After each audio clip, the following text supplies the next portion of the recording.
Minsan, mahirap nang magtiwala. Lalo na kung nasaktan tayo. Pero bakit ganun? Bakit kahit mahirap, mas nangingibabaw pa din talaga yung pagmamahal?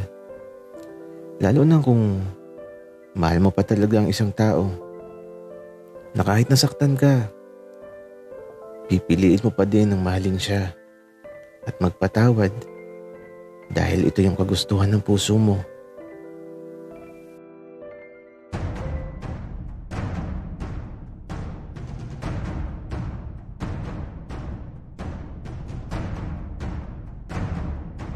Kaibigan, huwag mong kalimutan mag-subscribe sa aming channel at huwag din kalimutan i-click ang notification bell at subscribe button. Subscribe na!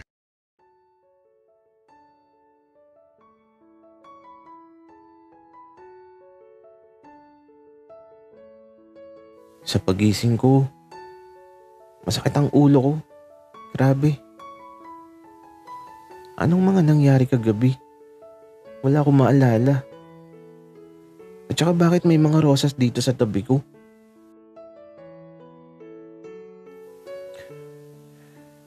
Buknoy, buti naman gising ka na. Kamusta ang tulog mo? Lasing na lasing ka kagabi. May naalala ka ba? Ang sakit ng ulo ko, Eman.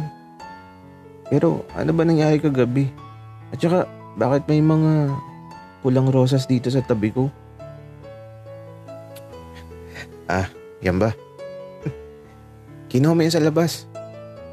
Ikaw ang pumitas ng mga rosas na yan. Kaya ito, tulala lang ako at iniisip ang mga nangyari. Kaya lang wala akong maalala. Buknoy, ayusin mo na yung sarili mo. Wika ni Eman. Kaya ito, bumangon na ako dito sa sopa, sa sala. Dito pala ako nakakatulog. Pero paano ba ako nakauwi kagabi? Naglakad ba ako? Pero parang may bumuhat sa akin kagabi. Pero sino yun? Basta, parang may bumuhat sa akin kagabi. Kaya naman eto, nagkape na ako tapos kumain na din ako. At nahiga ulit sa sopa. Ang sakit ng ulo ko eh. Eman, ano ba yung pinapanood mo? Ewan ko ba? Pero love story siya. Nainip kasi ako eh, kaya ito. Nanood na muna ako ng movie. Maganda ba yan, Eman? Oo, Buknoy. Maganda. Kasi tungkol ito sa dalawang nagmamahalan na nagkakilala nung mga bata pa sila. Tapos nung lumaki na sila, ayun, naging masaya sila. Kaya lang nagkaroon ng problema.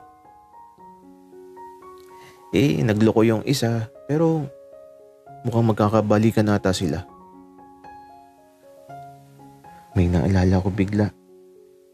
Parang ganun yung nangyari sa akin. Ganun ba, Eman? Siguro hindi na magkakabalikan yan. Buknoy, magkakabalikan sila. Kasi mahal pa din nilang isa't isa. Sana hindi na. Kasi tapos na ang nakaraan nila. Wika ako. Buknoy, masyado kang bitter. Maligo ka na kaya. Tapos, ayusin mo na yung sarili mo. Mamaya na, Eman. 11 AM pa lang. At saka 5 PM pa yung handaan. Okay, sabi mo eh. Wika na, Eman. Kaya ito, nakinood na lang ako sa kanya. Kaya lang, hindi ko maintindihan yung pinapanood niya. Ang sakit kasi ng ulo ko. Kaya ito, ipinikit ko na lang yung mga mata ko. Sa paglipas ng mga oras, naging abala na ang lahat. Tapos ito, naghahanda na din kami ng kakambal ko. Ewan ko ba kayo na papa?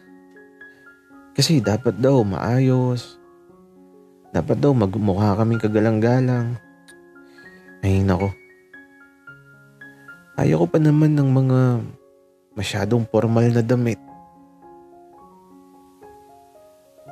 At aba, may kinuha pa sila papa na mag-aayos sa amin at magsusuot sa amin ng mga damit.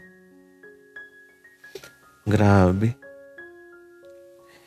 Hindi ko alam kung bakit kailangan ganito. Kinakabahan tuloy ako. At eto, wala akong alam sa nangyayari sa baba. Nasa silid lang kami ni Eman eh. Tapos, eto, para kami ikakasal. Kasi nakabarong pa talaga kami. Bruno, kabaong na lang talaga yung kulang. Wika ako. Oo nga eh. Wika naman ni Bruno. At si Eman eto, nasa silid lang din. Pinapanood lang kami habang nagbibihis kami. Kaya ito, matapos na kaming magbihis,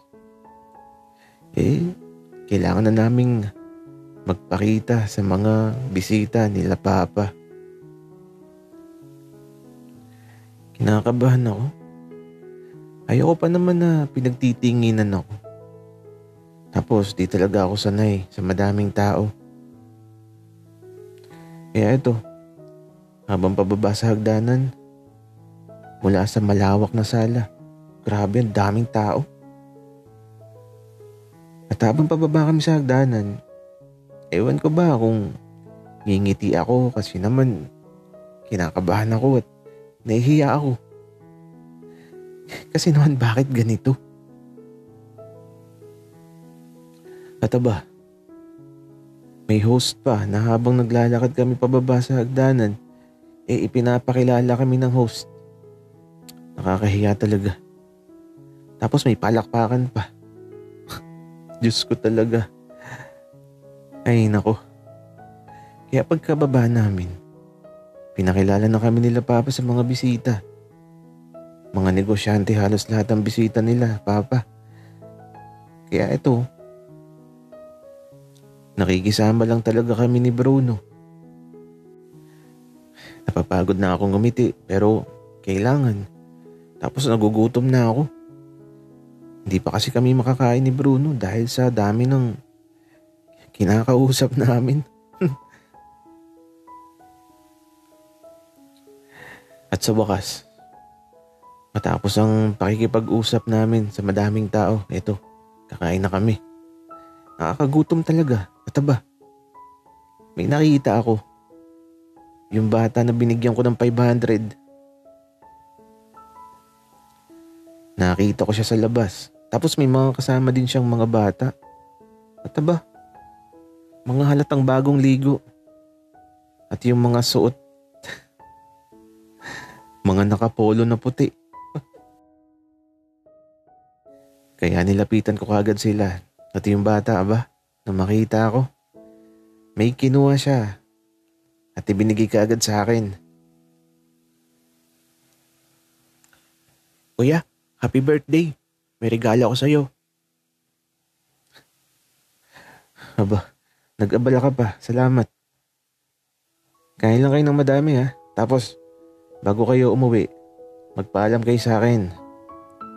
At padadalhan ko kayo ng pagkain. Salamat po kuya.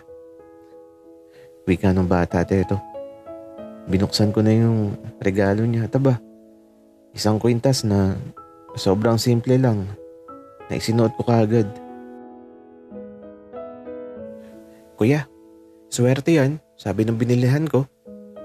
Mahanap mo daw yung magpapasaya sa'yo kapag suot mo yan. Talaga ba, bata? Opo kuya.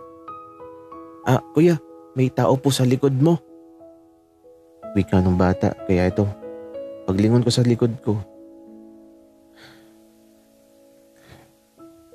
Kamusta ka na, Boknoy? Happy birthday. Gusto ko sanang umiwas, kaya lang hinawakan niya yung kamay ko Tapos nakatitig siya sa mga mata ko. Titig na parang ayaw niya akong mawala sa paningin niya.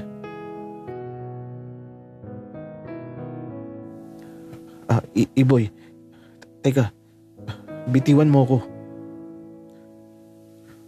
Ayoko. Kasi kapag pinilit mo ako, magwawala ako dito. Wika ni Iboy. Natakot ako. Kasi eskandalo yun. Nakakahiya. Diyos ko, anong gagawin ko? Ayoko siya makausap, naiinis ako. Naalala ko na naman ng nakaraan.